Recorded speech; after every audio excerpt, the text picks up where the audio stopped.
సహజం ఇయన్నీ రాజకీయ పార్టీలు మానాడంటే అదేమన్నా మహాపవిత్ర ప్రత్యేక కార్యక్రమం ఏం కాదు కదా! ఒక రాజకీయ వాళ్ళ వరకు పార్టీ అయితే అది. కార్యక్రమం. ఆ రాజకీయ పార్టీ కార్యక్రమం అంటే ప్రత్యర్థిని విమర్శించకుండా రాజకీయం ఎక్కడ నడుస్తది?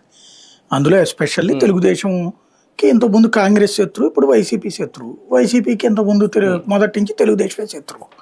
ఇప్పుడు వైసీపీ అవును. మహాసభ పెట్టుకుంటుంటది ఆళ్ళది. వాళ్ళ ఆవిర్భావ దినోత్సవం. అప్పుడు తెలుగుదేశాన్ని విమర్శిస్తారు. వీళ్ళు వైసీపీని విమర్శిస్తారు. ఇది కామన్‌గా జరిగేటటువంటి పరిణామం. అందులో పెద్ద తేడా ఏం గాదు. సహజంగా జరిగేటటువంటిది. ఇంకోటేంటంటే వాళ్ళ పార్టీ యాక్టివిటీ కూడా చేసుకుంటున్నారు.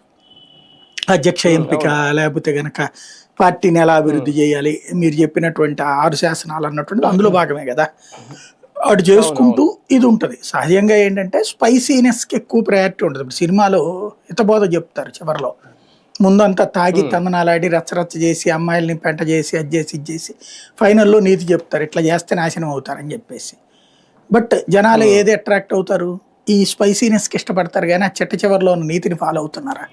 మద్యం తాగితే నాశనం అవును. అవుతారని చివర్లో సెంటిమెంట్ చెప్తారు. కానీ ఆ హ్మ్. తాగుతున్నప్పుడు ఎంజాయ్ చేయడాన్ని చూసినటువంటోళ్ళు అదే అలవాటు పడుతున్నారు.